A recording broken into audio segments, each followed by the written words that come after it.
Sasha Rowe wasn't born to be ordinary.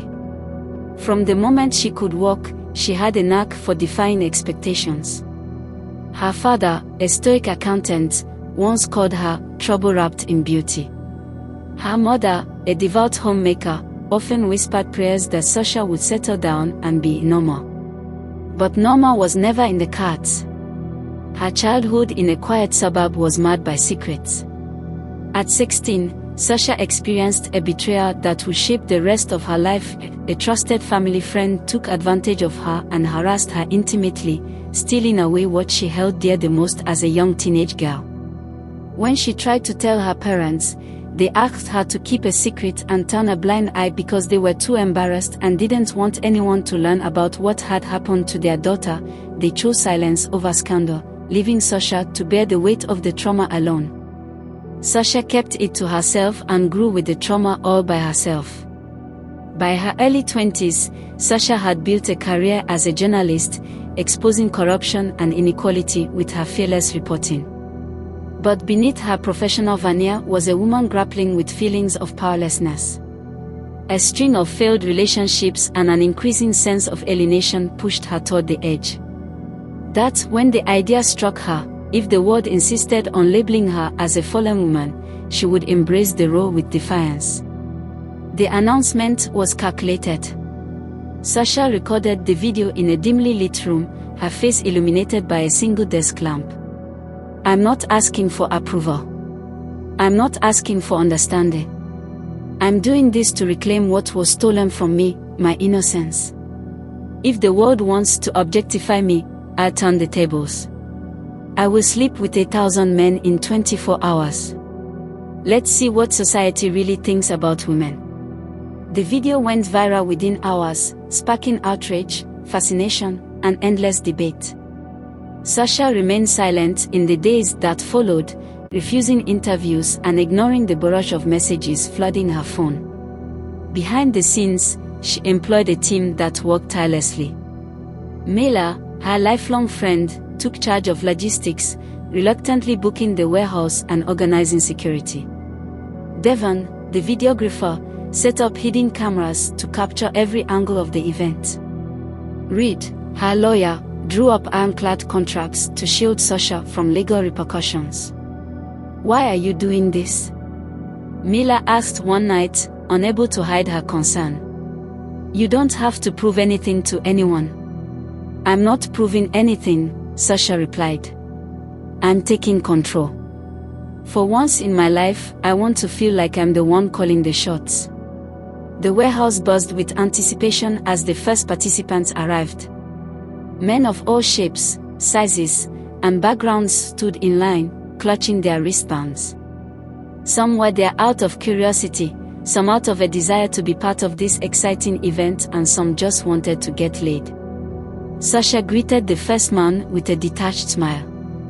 The encounters were brief and clinical, each one monitored by her team to ensure safety. As the hours ticked by, Sasha's composure remained unshaken, but beneath her calm exterior, doubts began to creep in.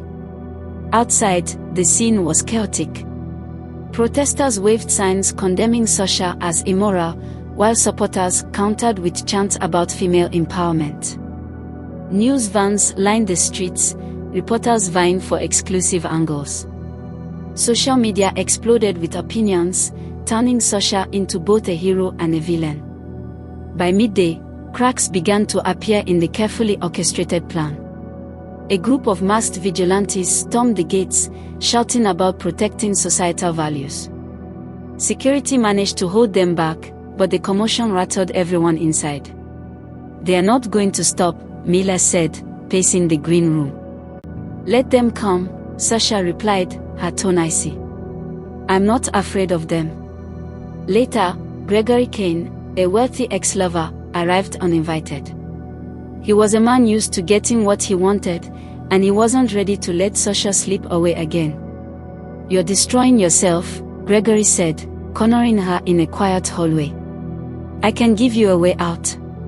You don't have to do this." "Save your pity," Sasha shot back.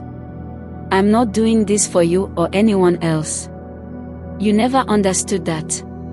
As night fell, a mysterious hacker began leaking deeply personal videos of Sasha online. One clip showed her breaking down during a therapy session, recounting the night she was assaulted. Another revealed her struggles with depression and self-doubt. The leaks were devastating, turning public opinion against her. Critics claimed she was unfit to make rational decisions, while others questioned her motives. Sasha watched the footage alone in her dressing room, her hands trembling. For the first time all day, she felt the weight of her actions. Am I really doing this for me, she wondered, or am I just trying to run from the past? The final hours, with less than an hour to go, Sasha had reached 999 participants. The warehouse was eerily quiet, the tension palpable. When Miller announced that the final man was waiting, Sasha braced herself. But when the door opened, it wasn't a stranger who walked in, it was her estranged brother, Caleb. They hadn't spoken in years, not since Sasha accused their family friend of assault and Caleb refused to believe her. Now, standing before her, Caleb looked older, his face etched with regret. I'm not here to be part of this, he said softly. I'm here to apologize. I was wrong. I should have believed you. I should have protected you. Sasha's icy exterior cracked. Tears streamed down her face as years of pain and resentment spilled out. You don't get to show up now, she sobbed. You don't get to fix this. I know, Caleb said, his voice breaking.